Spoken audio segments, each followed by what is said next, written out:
Bom dia, meus amados. Hoje é uma segunda-feira, dia 3 de março de 2025.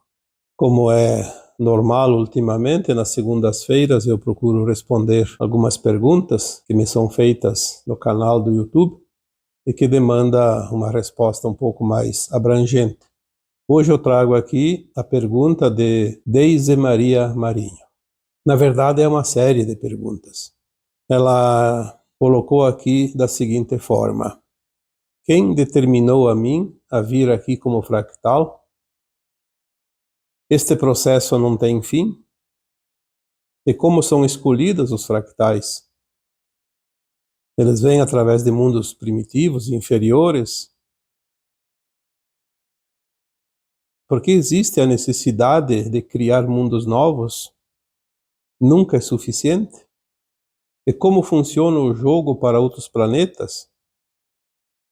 Como é um fractal nas Pleiades ou em Arcturus? Bom, como vimos aqui, são várias perguntas e vamos tentar responder uma a uma na sequência que nos foi colocado aqui. A primeira questão é: quem determinou a mim a vir aqui como fractal?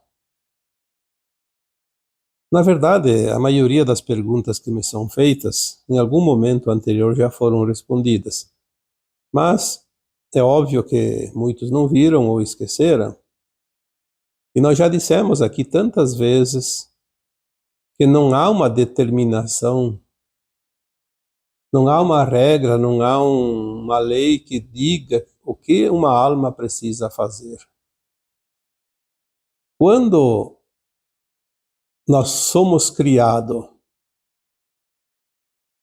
se você foi criada lá na fonte, como um átomo semente divino, uma semente de luz, você é simplesmente a representação da fonte. Uma semente de uma árvore é a representação daquela árvore que lá adiante ela vai germinar e vai crescer e vai se transformar numa árvore igualzinha. O átomo semente divino é a semente da fonte, a semente do Criador, a semente de Deus, como queira. E ele tem a liberdade de se multiplicar dali adiante sem que ele dependa da sua origem, da sua árvore original, da sua, aqui no caso da fonte, porque ele é uma consciência plena, ele carrega todo o conhecimento e toda a propriedade de quem a criou. A liberdade de criar, de cocriar, de viajar através da luz pelo espaço infinito é desta semente. Obviamente que ela precisa se dividir, porque a semente ela forma a mônada, como já dissemos aqui tantas vezes. E essa mônada é formada então desse eu superior, o átomo semente, que chamamos também de espírito.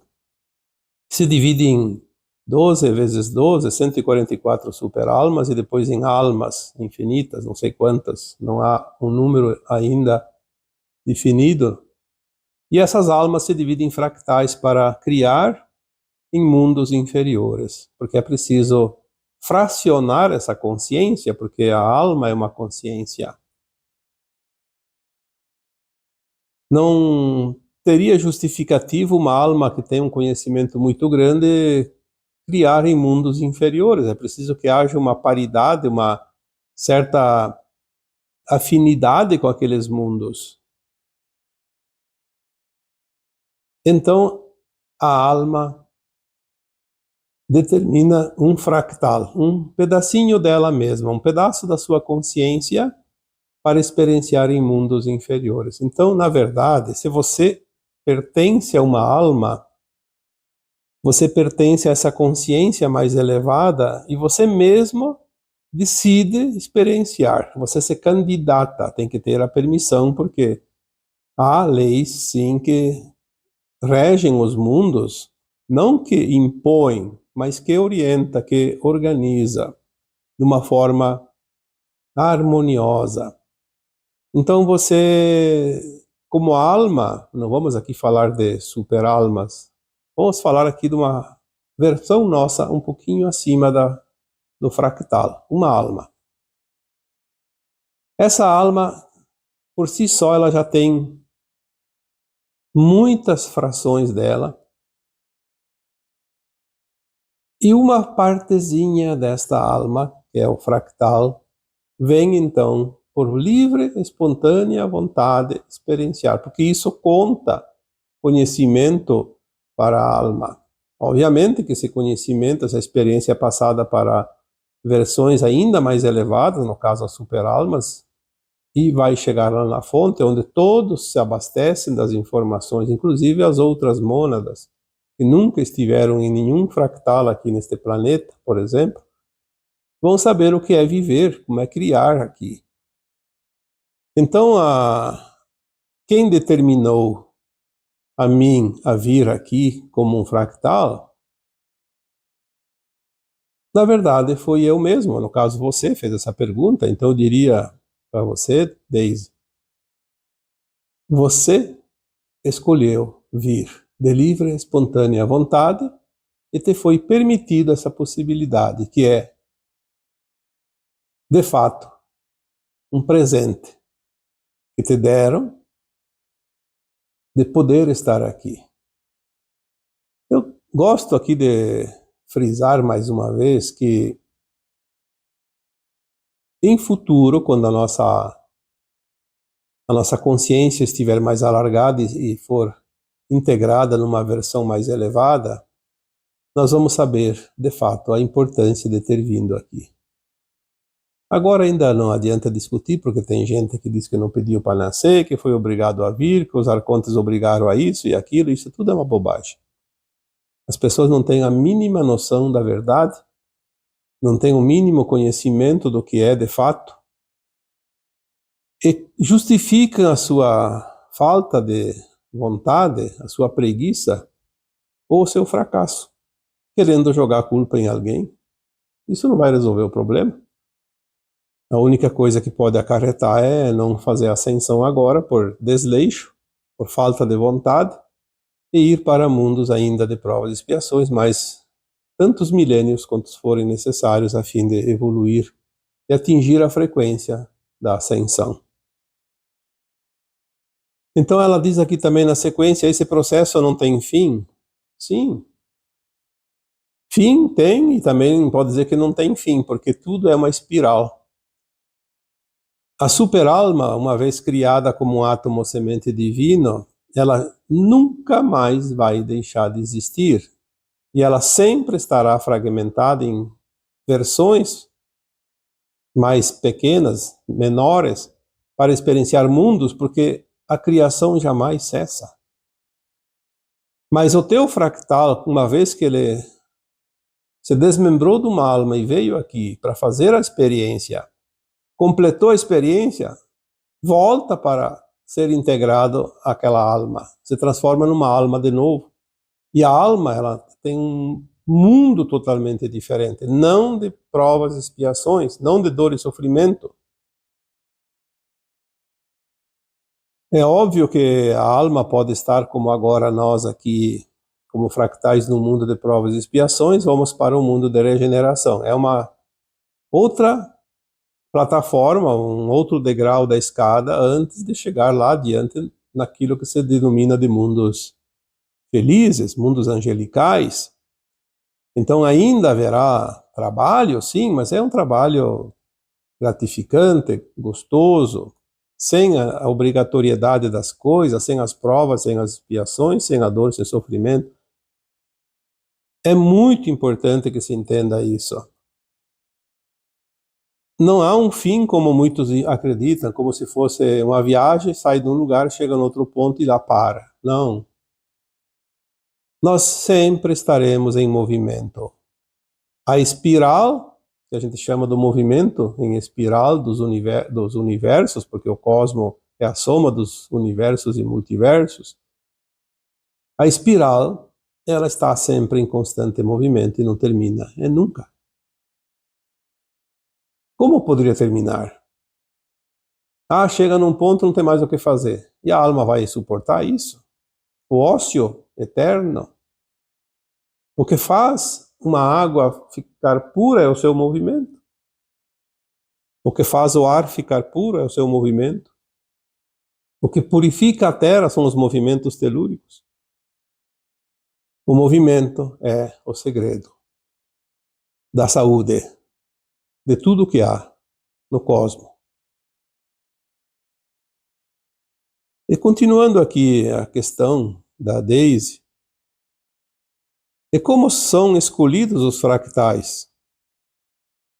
Olha, falar bem a verdade, se uma alma se divide em muitos fractais, pode ser milhares, nós não sabemos a quantidade certa, porque existe um número aproximado, exato, eu acredito que não exista, porque uma vez que sai fractais e volta fractais, então esse movimento não é fixo.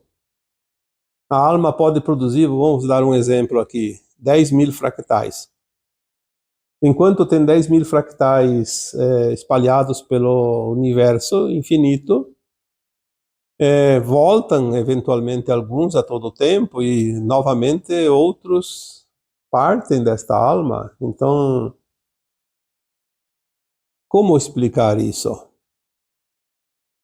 Cada vez que a alma diz assim, agora pode sair mais um fractal para um mundo diferente, deve ter possibilidades,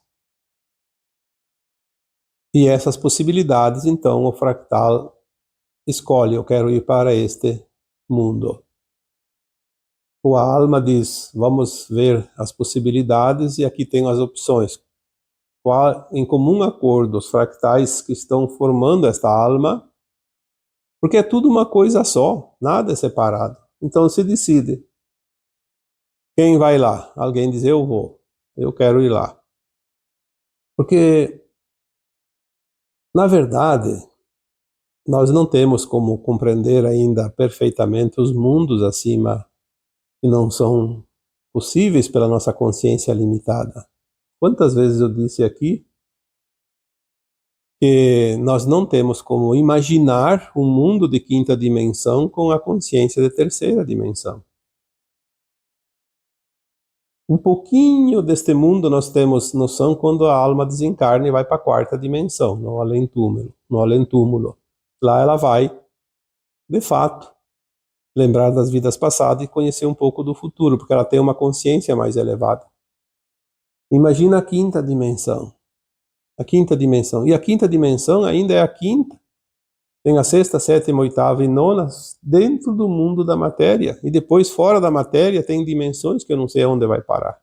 Até hoje não me foi dado essa informação, mas também não tem tanta importância.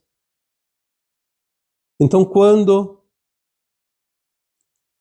isso vai parar, como são escolhidos os fractais, isso aí tudo é coisa que, falar bem a verdade, é uma curiosidade.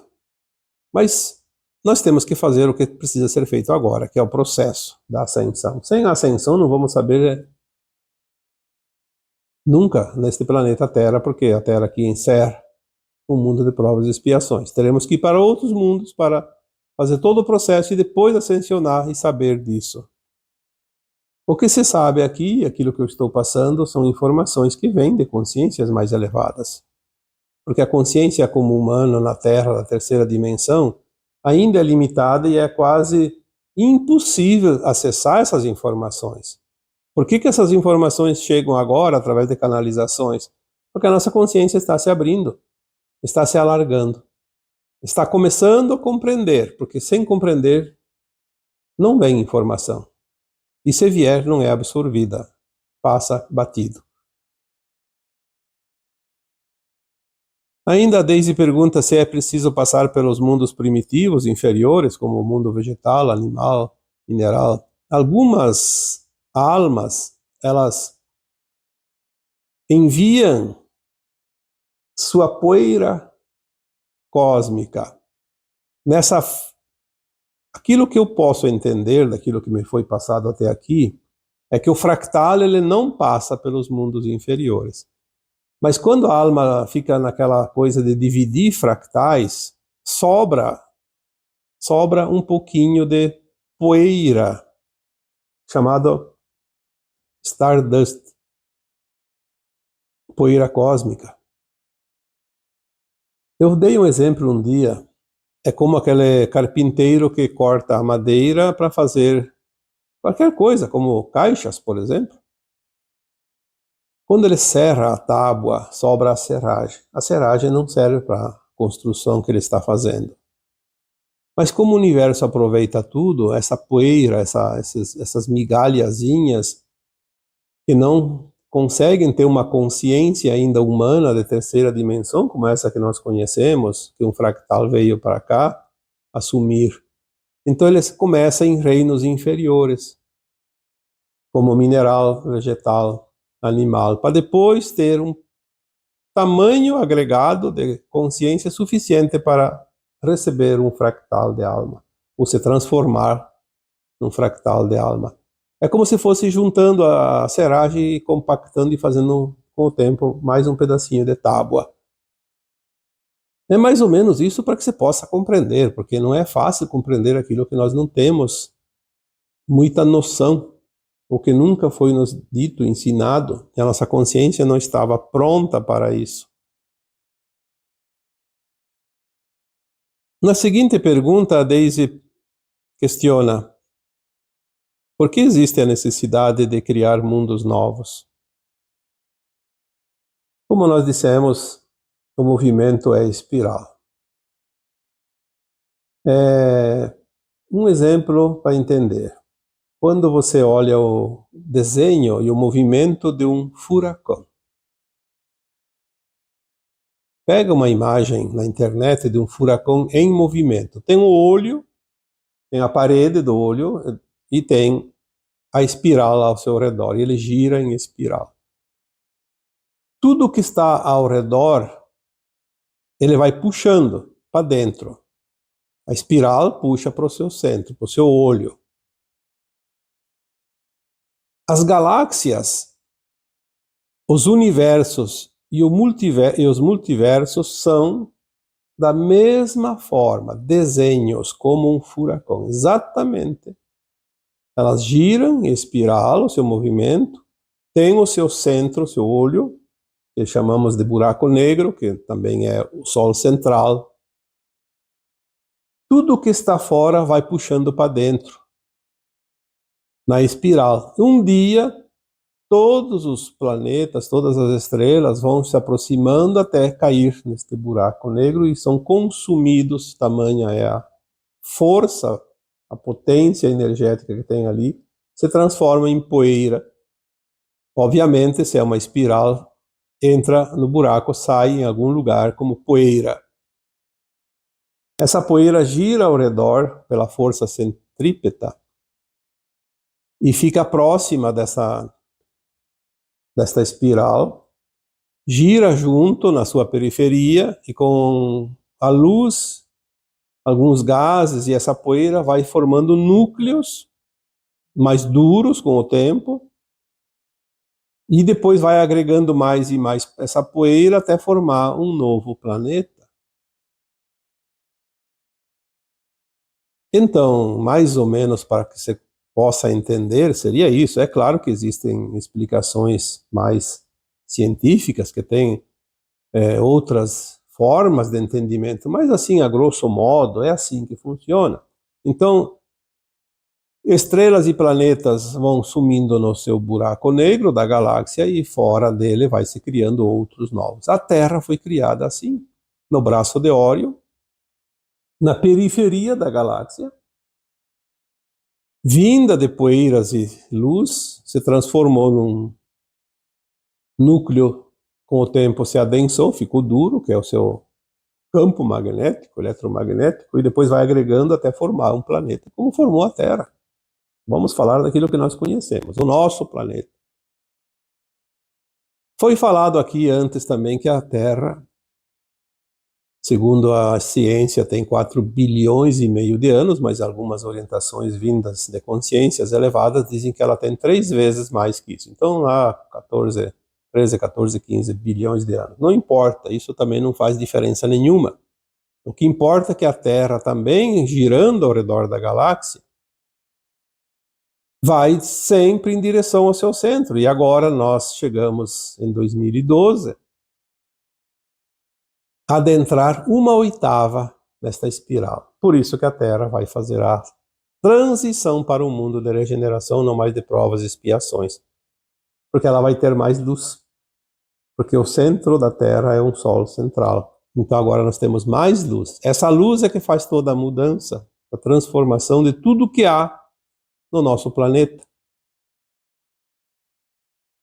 Então a necessidade de criar mundos é a constante renovação de tudo, da vida, dos mundos, da sobrevivência do universo. Se uma árvore que produz sementes, se um dia ela parar de produzir sementes, todas as árvores vão parar de produzir sementes, o que acontece? Com o tempo acaba. Acaba tudo. Termina. Então vamos entender que a necessidade de criar novos mundos é para que se perpetue essa questão de galáxias, estrelas, planetas, luas, universos, multiversos. E o cosmos se renova constantemente. Então a pergunta que diz nunca é suficiente, eu não teria nem como dizer nada sobre isso, porque como nunca é suficiente? Eu acho que é necessário manter uma certa harmonia, uma certa normalidade. Talvez um dia possamos entender melhor isso, porque se há um desequilíbrio entre as estrelas e planetas que somem no seu Sol central, no seu buraco negro da galáxia, é preciso um equilíbrio. Então, conforme desaparece, surgem lá adiante, é uma renovação.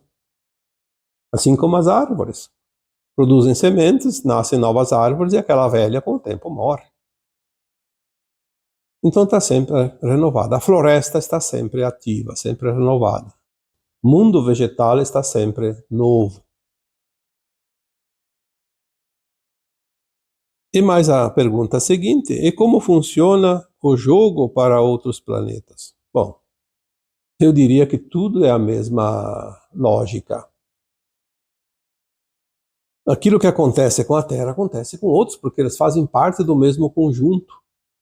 Se a galáxia é uma espiral e a Terra surgiu lá na periferia e vai girando, e vai entrando, como antigamente, muitos de vocês nem conhecem, mas muitos conhecem, aqueles aparelhos de som que nós chamávamos de toca-disco.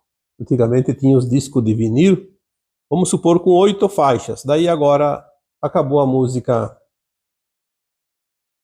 lá de fora, a 8ª, agora vai para a 7ª, então a Terra adentrou uma 8ª.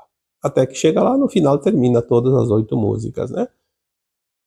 Então o jogo é assim, tudo é harmonioso. Nada que mexe aqui na Terra não influencia a galáxia toda. Por isso que quando há um movimento de um planeta, de uma estrela, tudo se move na mesma proporção. Porque é assim que é harmonioso, é assim que é a harmonia, assim que é o equilíbrio das coisas. As leis universais são tão perfeitas que é até difícil de compreender de perfeitas que são. Mas eu diria que o jogo é o mesmo para todos. Por isso, o que é aqui é fora e o que é fora é aqui. Como sempre dizemos, na verdade é uma frase dita por alguém que inventou isso porque descobriu isso de verdade. O todo está na parte e a parte está no todo. E a última pergunta da Daisy é: como é um fractal nas Pleiades ou em Arcturus? E eu diria em qualquer outro lugar. Olha, as Pleiades são mundos de 5ª dimensão acima. As Pleiades são 7 estrelas principais. Dizem que Sirius também faz parte, e o nosso Sol também faz parte, mas elas não incluem naquela seta que a gente pode pesquisar na internet e tem o nome de cada estrela, né? Alcíone é o seu Sol central, porque é um grupo, é uma constelação, então ela tem também um movimento em espiral.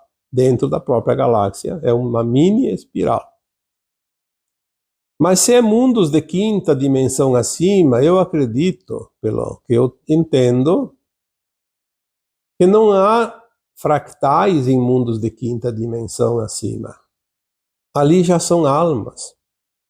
Porque a consciência é muito elevada, então não é preciso. Como é que um fractal vai ter uma consciência tão elevada? Então é uma alma.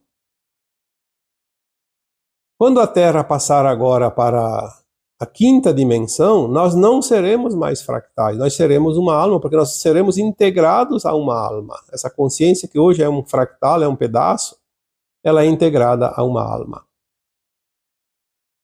Uma versão nossa. E nós não vamos sentir diferença, apenas a nossa consciência vai se alargar tanto que a gente vai ficar surpreso. Como que eu sei tanta coisa? Como que eu entendo? Vou conseguir materializar, desmaterializar, vou conseguir viajar para os portais, por outros mundos através dos portais. Vai ser uma coisa fantástica. E para entender isso, eu coloquei já em postagens anteriores que a consciência aqui na Terra, do fractal, a consciência do nosso cérebro, da nossa capacidade cerebral era 1%. Depois foi subindo até 2%. Então era 1, 2%. Também dei o exemplo que dizem que o Einstein chegou a 5. Eu não sei se é verdade. Mas se ele chegou a 5 porque era um gênio, era o máximo que se podia conseguir num ser humano. Mas eu acho que teve outros cientistas, como o Tesla, por exemplo, acho que tinha mais que o Einstein. Só que o Tesla foi excomungado pela ciência porque os inventos deles não davam lucro para ninguém. Nós sabemos que a ciência é formada por humanos que têm interesses. Então Einstein desenvolveu algumas técnicas lá e servia para o sistema. O Tesla, tudo que ele criou era energia livre, era gratuito, e isso não dá lucro para ninguém, então não queriam saber dessas invenções. Mas enfim, por que eu estou falando isso? Para dizer para a Daisy, para quem ouve, que a Terra, quando atingir agora o final da sua transição, a nossa consciência, que estava com 2%, vai chegar a 79%. É uma informação que eu recebi um dia. Eu fiquei surpreso não com o tamanho, porque deu um 2 para 79, mas pelo fato de ser 79. Podia ser 80, é mais fácil. 79 é a consciência da quinta dimensão. Aí com o tempo veio mais algumas orientações sobre isso, dizendo a nova Terra terá 5 faixas dimensionais. Quinta, sexta, sétima, oitava e nona. Quando a consciência na nova Terra aumentar para a sexta dimensão, no nível da frequência da sexta dimensão, a consciência vai ser acima de 79, vai ser 80 e alguma coisa. Quando chegar na sétima, sobe mais, pode ir a 90. Na oitava, 90 e alguma coisa. E quando chegar na nona dimensão, na sua frequência, o seu cérebro, a sua constituição cerebral atingir o máximo, chegará a 100% na nona. E quando ela mantiver firmemente, sem baixar da nona, aquela consciência pode se elevar para a décima. Então ela sai da matéria, porque a matéria termina na nona dimensão. Na quinta dimensão, nossos corpos estarão mais sutis. Na sexta vai se sutilizando. Então na nova Terra nós vamos ficando cada vez mais leves. E quando chegarmos na nona dimensão, nosso corpo quase não é sentido mais. Ele é tão leve que ele não pesa mais nada para a alma. E saindo para a décima dimensão, a matéria desaparece. Fica apenas uma silhueta, um corpo de luz, uma forma humanoide, mas não material. Aquilo que eu sempre digo, não se consegue mais pegar com as mãos, porque ele não tem matéria. São coisas que nós vamos entendendo aos pouquinhos para entender o jogo, como diz aqui a Daisy, como funciona o jogo nos outros planetas. A Terra vai ser um outro planeta. Um planeta de quinta dimensão. Não mais de matéria densa, de provas e expiações, de quase sombra. Vai ser um mundo mais iluminado. Mais luz, mais consciência. Assim é nas Pleiades, assim é em Arcturus, e assim é em outros mundos e tantos. Quanto mais evoluído é o mundo, mais elevadas são as consciências que habitam naqueles mundos. Porque assim há uma sincronicidade de evolução. Tudo evolui junto. Porque as consciências ajudam o mundo a evoluir. E o mundo evoluído abriga mais consciências elevadas. Chega um ponto que o mundo não tem mais nada que evoluir ali, e já está próximo do buraco negro da galáxia, vai então se reciclar e vai surgir novas oportunidades. Tudo lá começa de novo. E assim é o giro da espiral. E assim somos nós, eternos. Por isso sempre dizemos que a alma é eterna, porque uma vez a semente criada e saída da fonte, ela vai se multiplicar, ela vai se regenerar, vai se transformar e vai seguir e não termina nunca. Quando ela atinge uma consciência muito elevada, ela está agregada ao átomo semente, que está ligado à fonte, que é o nosso eu superior. Mas todas as nossas partes estão sempre ligadas, estão sempre em uníssono, dentro daquela mônada, e aquela mônada está ligada à fonte, onde tudo é também. Espero que tenha aqui dado uma explicação compreensível para todos vocês, através das questões da Deise Maria Marinho. E assim eu vos deixo com o meu abraço de luz em cada um de vocês. Namastê.